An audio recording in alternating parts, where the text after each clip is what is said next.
colleague Yiming Chen is monitoring questions, so please use the Q&A window. Welcome all to this webinar with highlights from the most recent version, Origin OriginPro 2025, that was just released. This webinar is being recorded. We will put up the recording as well as the Origin project used in the webinar for you to download. I'll show in a moment where you can find that information later. First, let's take a quick look at our website. So our website is originlab.com. So over here towards the middle, we always portray the latest version.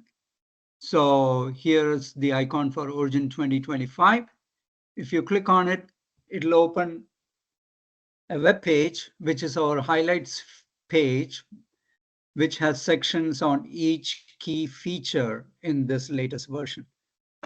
So you can scroll here, watch videos, click and read blogs, etc. All this information is available.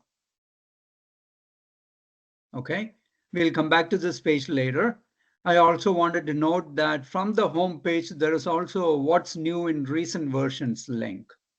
So if you click on that, it'll take you to a page which summarizes new features that were introduced in the last 5 or 6 versions of Origin. So the latest is 2025, which was released in November of 2024. The previous one was 2024B, released in May of 24. So every year we have 2 major releases. So you can quickly examine what are the new features that were added in several of the recent versions if you are using a much older version. And under each of these, let's say I'm interested in learning more about redo and improved undo, you can click on the read more, which will take you to the specific highlights page of that version. So then you can learn more from there. Okay. A few other things on the website. Let me go back to the home page. So from here, if you click on support and then go to help center, you may want to bookmark this page. This is our main technical support page. So over here, there are many links available. One is the Origin blog. So this is a very technical blog where we add entries on latest versions, like there is one on variability plot, how to add a slicer to a graph, which I will demonstrate today. So these are all very useful technical blogs. Okay.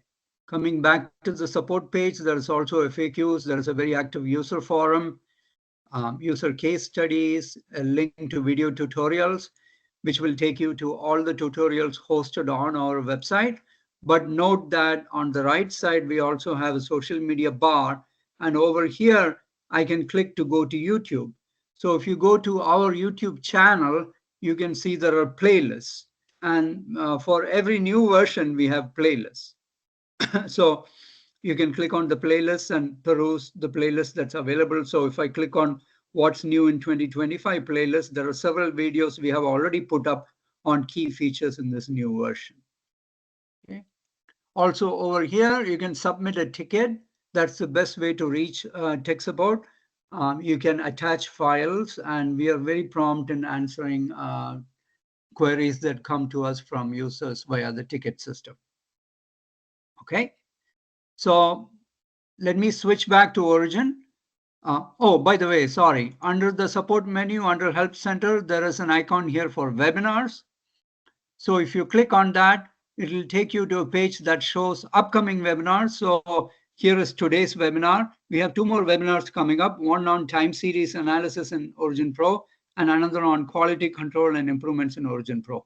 If you are interested and haven't registered yet, you can click here to register. Also, on this main webinar page, there is a button here for all recorded webinars. If you click on that, it'll show a whole list of webinars that were conducted recently. And this is where you will come next week if you wish to download today's recording as well as the project file. So we always put up the latest webinar files and the recording in a few days. Okay, so feel free to come back, check over here. If you click on support, you can also quickly go to that webinar page from this icon here. Okay. Now let's switch back to Origin. So I have put together a project here with many subfolders to describe all the new features and improvements in Origin. I'll go through one by one. You are welcome to ask questions. My colleague Yiming Chen is monitoring questions, so please use the Q&A window in WebEx to type in your questions. I may not be able to read the questions, but my colleague will read them and respond to you. Okay. So the first feature that we want to look at, which is new in 2025, is called the slicer. Okay, this is a way of filtering data. We just give it a catchy name. So let me explain how that works. So first let's look at what was implemented in previous versions. So here I have a table, a worksheet with multivariate data. This is some automobile performance data with several columns, some of them categorical, some of them numeric. And here I have made a graph of power versus engine displacement. Okay. And you can notice here that in this worksheet, I have a filter, just like how in Excel in a column you can add filter. Origin supported that as well. This is not new. This has been around. So I have selected this filter and I have set it to make Honda. So I can come here, uncheck Honda and change it to, let's say, Mazda and click OK. So the graph will update, the analysis will update. As you know, in Origin, if data changes, you can automatically trigger the analysis. In this case, the analysis is a linear regression. So this is one way of filtering data. The drawback here is that if I wanted to compare Honda versus Mazda, then I'll have to duplicate this entire book, make a new graph, set one to Mazda, set the other to Honda, etc., which is rather clumsy. So in the latest version, we added filtering on the graph, which is what we are calling the slicer. Okay, here I have the exact same data, but I have no filter on the worksheet. Okay, and this is the entire data plotted in the graph. So with the graph active, I can click now to select the mini toolbar. As you know, when you click on various objects in Origin now, a toolbar update pops up, which you can use to quickly change color. So for example, I can click here and change the color of my data plots. Okay, the mini toolbar is very useful. It's context sensitive. So if I click outside of everything, a page level mini toolbar comes up and there is a filter button there. I also want to point out there is a filter button up here. This only worked for worksheets in previous versions, but now it's also enabled for graphs. So you can click there, or you can click here, use the mini toolbar to click the data slicer. Okay. So what happens is a slicer dialog opens and it's saying which column do you want to use as your primary filter column. We allow two columns. Let me just stick with one for now. So I chose the make column, which is the make of the automobile. There are other selections in this dialog. We'll come back to that. Let me simply click OK. So what happens here is that you will notice there is a new panel on the left. We call it the slicer panel. And there is a filter now, and it is set to Acura. So I can click here and I can say, no, I want to change it to Honda. Okay. So this way you can make quick changes. And obviously you can also right click here and you can say duplicate this graph. So I have two graphs from the same data and I can apply two different filters, and the data on the left represents Honda, on the right represents Mazda. But note that nothing changed in the book. So the condition for the filter is stored in the graph and the filtered data is stored as a hidden data set. So the raw data is not affected. You can always go back to the full raw data and do what you need to do. Okay, that's the key concept here. Okay, let me delete one of these graphs. And by the way, this panel is collapsible. I can collapse it and reopen it. If I hit the X here, it'll tell me that this will only close the panel. To truly kill the filter, I have to hit this button again. Okay, so if I hit this button again, it'll remove the filter and now all the data is back. Okay, just the way how that panel works and how to revert back to full data. Now let's look at some more details. Let me click on it and again invoke the slicer dialog. This time I'm going to say, I want to duplicate the plot. I want to compare in the same graph. Okay, so I keep my filter to be based on make. And I'm going to say here, in the same layer, give me one more duplicate. and show the filter in the legend. So if I click OK, now it's showing me, again, the raw data has not been changed, but in the graph, I have two filters now. I have two plots now. Okay, so you can see here clearly the black square one is Acura, the red circle one is Buick, which is what is reflected here. So now the filter is being set at the plot level. So I can come here and I can click, of course, and change it to whatever I want, say Honda versus Mazda. Okay, now let's take it one step further and let's analyze this data. Okay, so with this graph active, I'll go to the analysis menu, go to fitting and linear fit and open dialog. This is not new. It has been there for several versions. So over here, you may know Origin would by default pick up only the active data set. The first data set happens to be Honda, so it picked up that one. But I can always click here in the input data branch and say, add all plots in my active layer. Then it picked up both the Honda and the Mazda. There are several other controls here, of course, for linear regression. I'm going to accept the defaults and click OK. Then the linear regression gets done, and you can see there's a table here. You can right click on the table and adjust the quantities. This is also not new. So let me just keep the plot, the intercept, the slope, and the adjusted R squared. Click OK. And then here is my reduced table. And here you can clearly see it's showing me what are the slope, intercept, and adjusted R squared for Honda versus Mazda. Okay. Then, of course, I can set this operation to automatically update anytime I change data, and I can keep changing my filter here. Right. So this is a very flexible way of not changing the raw data, but keeping the filter conditions in the graph and playing with your data in the graph and changing filters. Okay. Let me show you a few more features here. So if I go back to, say, Honda versus Mazda, in the left panel here, if I right click, there are several options. I can add a filter to all the plots. I can add a common filter to the page. So let's do that. Let me add a common filter based on the column year. Okay, then I can choose equal to, greater than, less than. So let me just choose greater than, and then I can say, show me all the data that is greater than year 1995. So the data gets reduced and everything updates. And on the left, you can see the hierarchy. The year filter is at the top page level, and the Honda, Mazda make filters are at the plot level. I can go further and add a filter to all the plots. I can add a filter based on the luxury column. Is the make a luxury, yes or no? I want to choose no.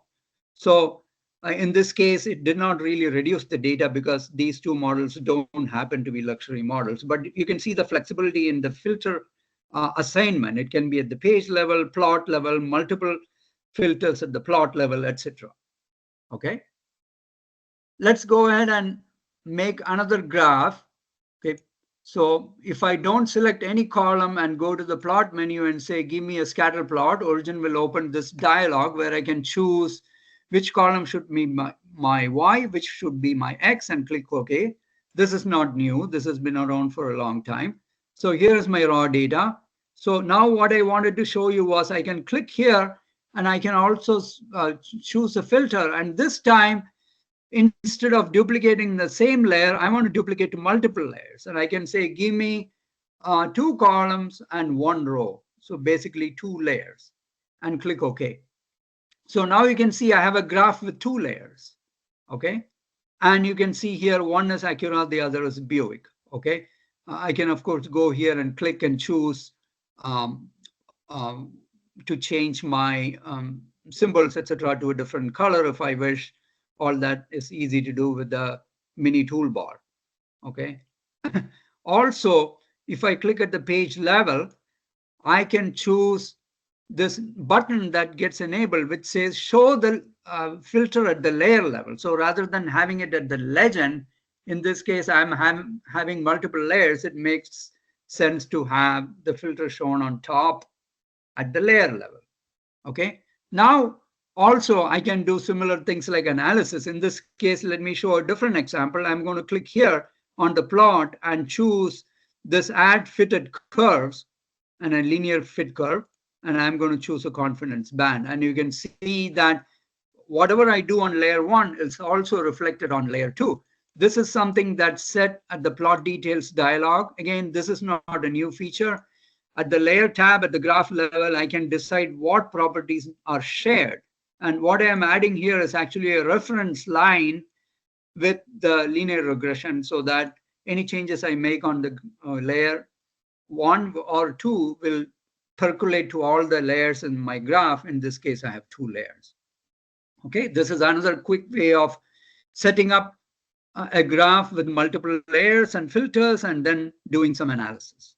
Okay, so very flexible way of working with data and then applying filters. So do check out this feature and let us know if you have questions and comments for improvement. Let me quickly take a look if there are questions.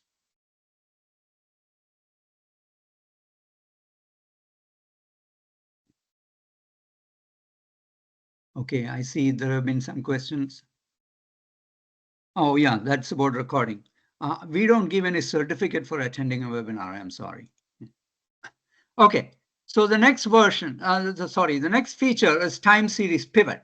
So going back to our homepage and going to what's new in recent versions, if you have been using 2024B, in that version, we added a feature for unstacking or rather splitting time series data. That basically takes XY data and splits it into XY, XY, XY based on time interval, etc., keeping the raw data struck as it is and not summarizing. We also had a time series explorer graph, and we also added a time series analysis app. Okay, so several time series features were added. And by the way, in Origin, in the latest version, under analysis, under statistics rather, we also added a time series menu. So there is the unstack, which was added in previous version, time series explorer and time series analysis. You could explore that. What's new in this version is we also added a time series pivot. So running a pivot table on a worksheet has been around for a long time, but the pivot feature was not really aware of date time nature of the data. So what we did this time around is to make a new time series pivot, which can truly understand time series data and work on summarizing the data. By the way, the time series pivot is available from this time series menu. It's also available from the restructure menu. Okay, there is a time series pivot entry there as well. Okay, so let me open the dialog here. So what I have here is some measurements of maximum and minimum temperature from Logan Airport in Boston over several decades, all the way from 70s to recent times. So there's a lot of data here, thousands of rows. So here, I did not choose any column. So over here, you can flexibly select column. Origin automatically chose the date column. And for the source data, it chose the max. So I'll stay with the max. And over here is how you decide how to aggregate. So you can aggregate by rows and or columns. So first, let me just do row aggregation. So I'm going to set the column rows to year and time period. Sorry, just to month and by year. Okay. And leave everything else as default and click OK and see what happens. So I got a summary here. So it basically took all of this data, all the way from 1970 onwards to 2023, and summarized them to find the mean maximum temperature in January, February, March, etc. Okay, this is the summary of the entirety of the data. Okay, let's now, as you may already be aware, many operations in Origin, such as this, place a log on the output. I can click on the log and say, change it. Change parameters. This way, I don't have to keep repeating the operation. I can make changes to the operation. So the dialog opens with the settings that I used. This time around, I'm going to say, hey, I want to also summarize columns, and I want that to be year, and click OK. So now you see it split the data and summarized by year and gave me the monthly averages. So here is the average in January for 1970. Here's the one for 1971, all the way through 2023. Okay, so now it's a true pivot table in both directions, in X and Y, in row and column. Let's go in again and click change parameters.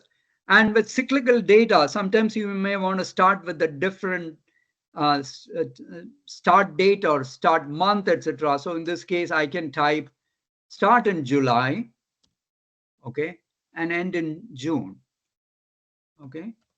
There are options here to drop down as well. Sorry, in this case, there are no options, so I have to type. There is a documentation and help files on this. If you click the question mark button, it will open the help file. So now you can see it's the same data summarized, but it starts in July and ends in June. Just a nice feature that if you have cyclical data and you have a different calendar year, time frame, begin end that you want to reorganize the data. Just a quick note, with this kind of data, you may be able to do this in Excel, but the beauty in Origin, of course, is the flexibility of plotting. And one way of plotting with this kind of data, I can go to the plot menu and I can choose this browser plot, which is not new. It has been around for a while. Maybe you are not aware of this. There are several options in this browser plot. Let me choose color lines. So then a dialog opens where it's showing me one of the curves. And the key information here, of course, is in the comments. So I can right click on this panel here and I can say show the comments. I don't really need the long name. I can really turn it off. Okay, so now that's 1970, that's 71, that's 72. There are many options in this browser plot. For example, I can choose 5 years like this, and I can click here and I can say flip through. And then I can just keep clicking and it will show every 5 years how my averages are changing. Or I can come here and I can click and I can say skip, select every nth. So I can come here and select every 10th. Okay, so now it's showing me all the data curves from 1970, 1980, 1990. So you can quickly examine, is there a trend in the data? How is it changing from one decade to another, etc. So very flexible type of plotting, nothing new. It's been around for a while. Just a comment that with multi-column, multivariate data, these kind of plots, of course, make Origin a much more powerful tool to explore. There are many other options in here, such as stacking. In the flip through, you can even create a video to an AVI, etc. Okay. Let's look at a few more examples of this time series pivot. So here I have already done the analysis. I just wanted to show you. So here it's showing me mean, median, and max of the temperature. So how was that done? So here is the output. Let me click that and click change parameters. And in this dialog, you will notice that, by the way, I forgot to mention, there is an aggregate by drop down where you can aggregate by the mean, the sum, the max, etc. Previously, what I showed you was all aggregating by mean. You can also aggregate by max. You can also aggregate by custom.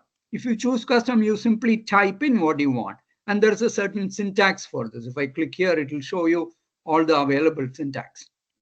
Okay, so here we have typed in mean space SD space median space max. And if you look at the output, it gave not one column, it gave 4 columns. So it basically summarized all the temperature data over all of the decades by month, showing the mean, standard deviation, mean, and max, which was been plotted here.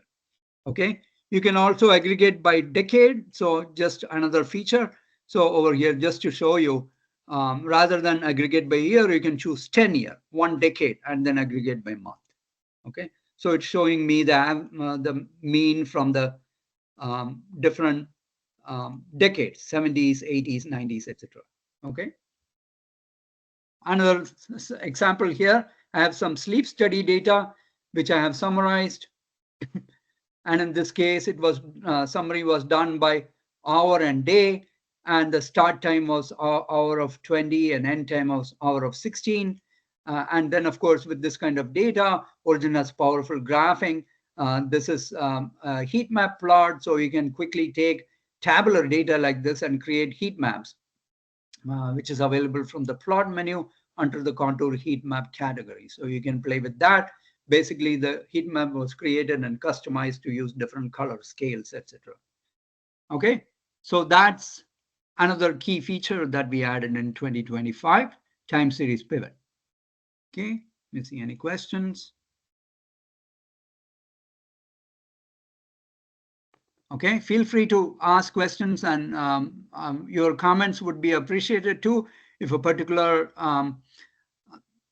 feature resonates to you and you find it useful for your field, we would love to hear your comments. The next feature is recent files browser. So if you work with Origin and you keep opening multiple files, you may want a quick way to see all the history of the files that you opened and find a file and open it. So what we have done for that is the easiest way is in the gray area, simply double click. That will open a recent Origin files browser. This is a new dialog. Okay, there is also Control F11 to open the same dialog. Okay, so what shows up in the dialog is all the files that I have opened recently. And it not only shows OPJU file, it also shows OGWU, which are worksheet files, and OGGU, which are graphs that you may have opened. So this can be sorted. You can sort by the path. You can sort by modified date, many different options. And it not only shows files from your local or network folder, but it can also show files from your SharePoint, your OneDrive, Google Drive, etc. So over the past versions, we have been adding support for opening files from cloud drives. And in the recent version, we have also added option to save a file to cloud drive. That was missing in previous version, so that's available now. Okay, so feel free to work with this.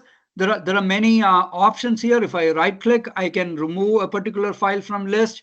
I can also shift and click and choose multiple. Then I can right click and say open all of them. Let me choose just OPJUs. So if I choose a bunch of OPJUs, by shift click or control click, I can right click and say append them to my current project, or I can open them in new instances of Origin. Okay, there are many other options here as well. And if a particular file is no longer there at the location that it used to be, that will show as grayed out. Okay, and that's also good information to know that the file moved. Okay, you can also search here. There are some instructions on how to search. So for example, I can type test and it will show me all the files that start with test. I can also say, go here and say pipe 33, which will, or rather, let me see what the instructions are. I can use different commands here. Okay, so if I type 33 and the pipe, it will show me all the files that end in 33. Okay, so there are some options here for searching. Okay, now let me close this and go to the file menu and show from there as well. So from the file menu, recent projects for, option has been around. So to that one, we added the recent Origin files, which is same as Control F11, same as double click in the gray area, which will open that dialog that I showed you. But also we have another option here to customize this list. So I can go to this flyout list and I can say, don't show me too many items, show me only 15, whether you want to see the file path or not, or you want to show an accelerator key or not, you can select those. So next time you go to that recent project, now you can see it's compact and there is accelerator key for opening those files. Okay. So two options here. One is to customize the recent projects flyout, and the other is a much more interactive, friendly recent Origin files browser. Okay, next feature is report styles. So you know that if you perform detailed analysis, such as linear regression in this case, we create a detailed report sheet with many tables that are collapsible, and there are graphs embedded in there. These styles kind of looked boring, and there was no way to change it. So in the recent version, we have introduced styles for these reports. So you can customize your report to have a different look and feel. Okay, so here is a report with some coloring. Here's one with no coloring, and some of the bounding rectangles removed, a cleaner look, etc. By the way, when you click on it, any of these nodes, there are many options to export. You can copy all open tables, you can copy as HTML. And in the most recent version, we also added copy everything as image. Okay, copy all open branches as an image. And then you can take that image and paste it in your notebook, Word, PowerPoint, whatever you're using. Coming back to this feature of customizing the reports, where to do that is to go to the preferences menu.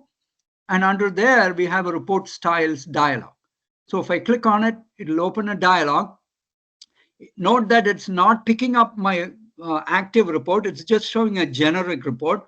So over here, we have introduced many themes. So you can click a particular theme and see how that looks. Decide if you like it. You can change to a different theme, such as, let's say, dark blue header. Okay, and you can even go change particular font color. So for the row, instead of black, I can choose maybe green.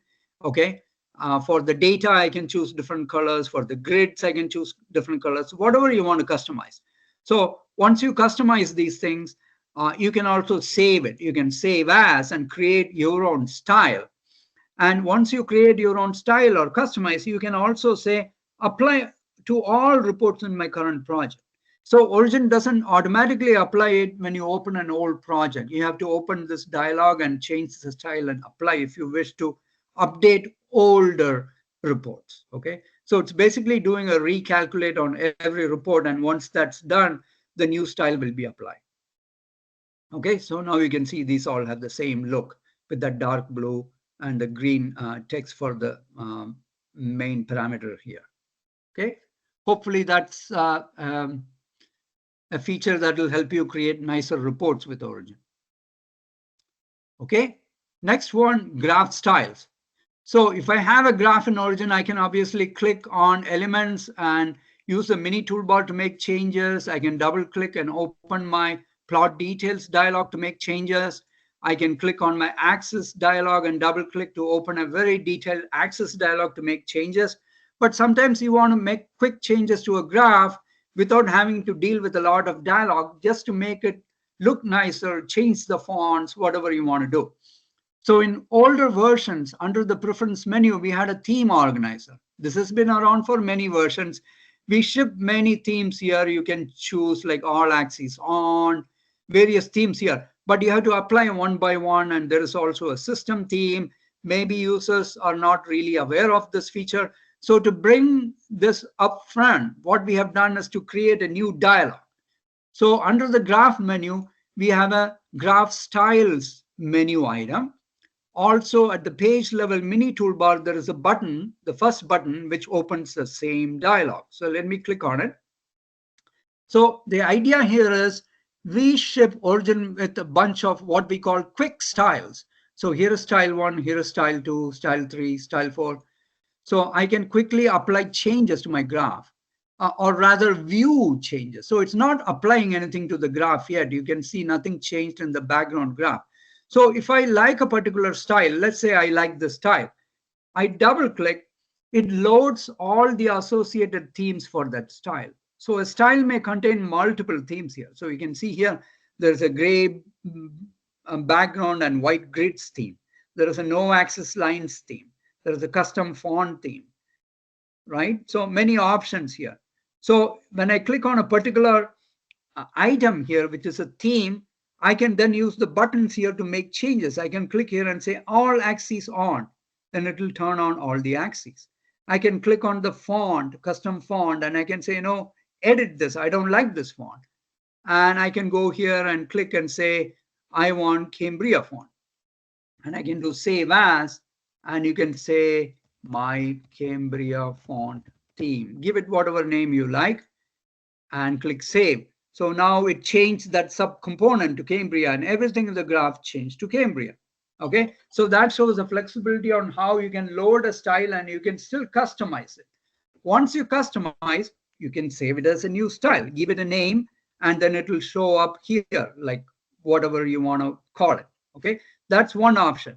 The other option, of course, is you can apply it. You can apply it to the current graph. You can apply it to all graphs in the folder. You can even apply it to all graphs in your project. So multiple options here. So if I click apply, you can see the graph in the background changed. I applied only to my current graph. Okay.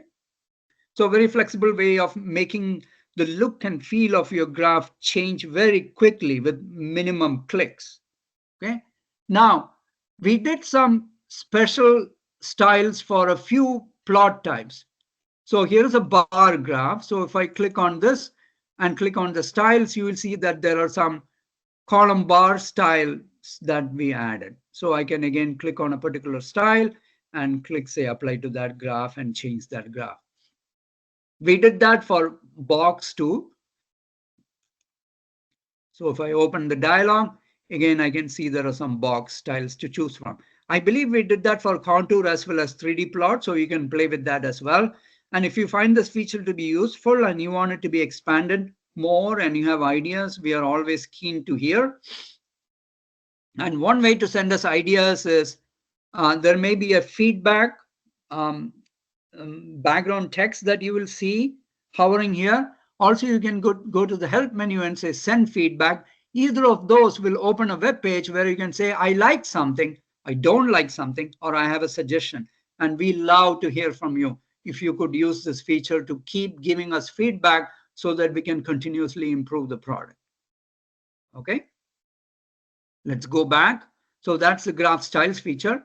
Next one, notes window. You may be aware that an Origin and Notes window can have detailed formatting. We have various syntax. There is Origin rich text syntax, there is HTML syntax, there is Markdown syntax. This is not new. So if I double click here, you will see that this is HTML. I can embed graphs that exist in the project. I can embed images. I can set properties. I can set styles. I can set headings, etc. And Control M will go back to render mode. What's new in this version is that if I go to the notes menu, you can see there is a preview window, which is also opened by Control 2. Okay, so the idea here is I can view the code and the end result rather than having to toggle. So for example, I can go here and say, okay, that's too wide. I want to change that to 250. Okay, 250. And I can do Control R to render, and you can see it immediately changes in the preview window. So this way, you can edit the code, watch the end result, and then put it back, and then do your final Control M to render your final notes. And then you can, of course, print these notes, etc. So you can create really nice notes with headings and sections and images and graphs embedded. Next feature is it's really about batch processing. So under the file menu, there is an idea called batch processing. If you're not aware of it, I would say look it up. And the idea there is to take multiple files, run an analysis on all of them, and create a summarized table. This is not a new feature. It's been around for a while. But what's new is how to create a summary table to be used for the batch processing. So let me walk through that procedure and then it'll become more clear. So over here, I have some data, which is from a file. I have imported one file. As you know, we have this data connector feature. So it's telling me I'm connected to sensor one data, one of my multiple data files. I have performed linear regression, and I have my embedded graph here. I can double click my graph, make any changes I want to the graph, such as say I want to put a frame around it. I want to put like a background color to it and put it back, very flexible. So now let's say from this analysis, I want to pull out a few things. I want to pull out the intercept. I want to pull out the slope. I want to pull out the adjusted R squared. In previous versions, you had to right click and add sheet and manually copy paste each of these elements. We have made that simple by adding a new entry in the context menu here, add summary sheet for batch analysis. If I click that, it'll open this dialog, and this dialog lets me walk through and simply click and add things I want to record. So here's the intercept, there is a slope, and there is my adjusted R squared. And I also want to summarize the graph. I click on the graph. You can see it's building a list. So I can go here and say over here, let me call this my fit results graph. Okay. Once I have built my list, you can of course move things up, down, delete, go back and add again, and click OK. You can see it created a summary sheet. So you can see here that I have my required quantities. If I double click, you will see it's not a literal value. It's actually referring to the report. So this is all linked together. Now, the beauty of it is that once I have created a summary sheet like this, I can right click and I can say, save it as analysis template. This is not new. I'm just showing you. So I'll give it a file name. I'll call it webinar 2025 LR. Give it some descriptive name. And the next day, if I come back to my lab and I have a bunch of files to analyze, I can go to the file menu and say batch processing. And then I can choose this template that I just created. Okay. Let me see where it is. We don't show it sorted, which is annoying. There it is.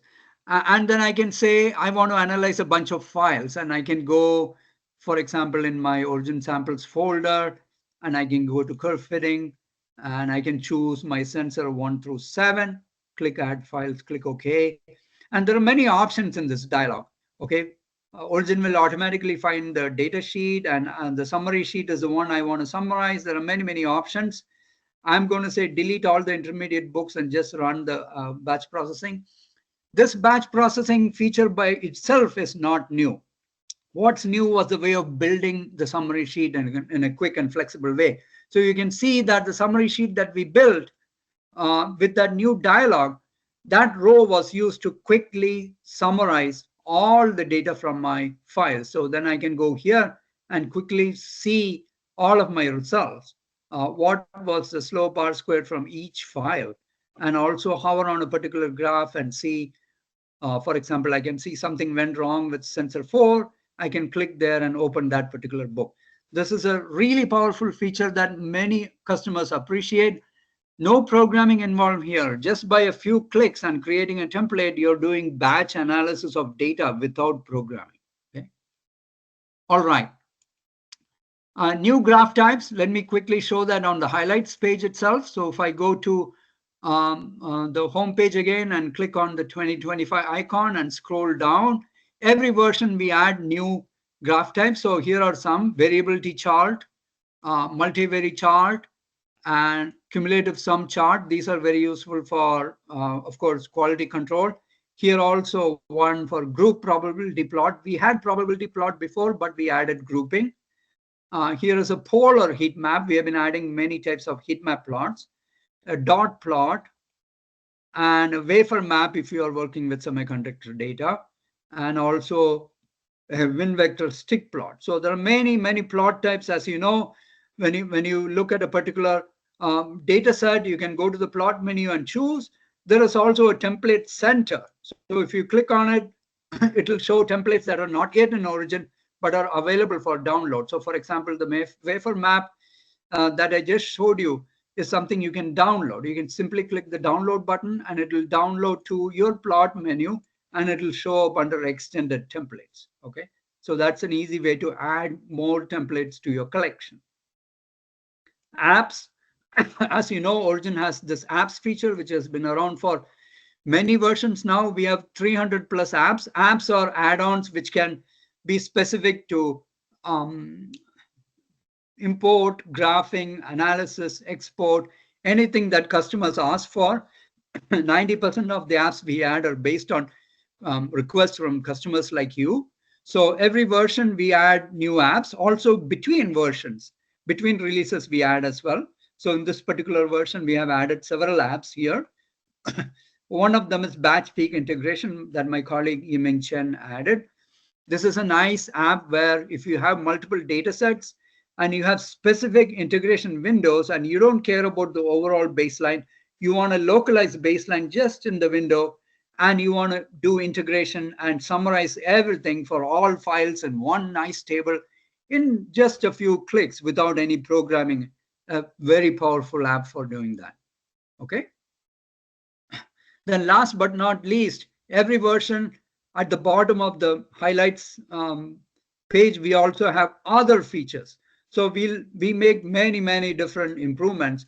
There are over 100 improvements in this version. So peruse those improvements as well. So you may be able to find something that's useful to you. So one of them, for example, is being able to import multiple files into one sheet side by side.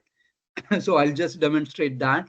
So if I have a new sheet here and I go to the data menu and I go connect to multiple files. So you can also connect to not just one file, you can connect to multiple files. So I'm going to choose a set of files here. So let me go to batch processing folder and start. I apologize. Let me go back to the dialog and I'm going to choose here CSV files. That's what I wanted to demonstrate. And then let me go to that batch processing folder, which is under Origin samples folder. I have a set of files here. I add them. In previous versions, when you connect them all, each file will be connected to a new sheet in the same book or multiple books.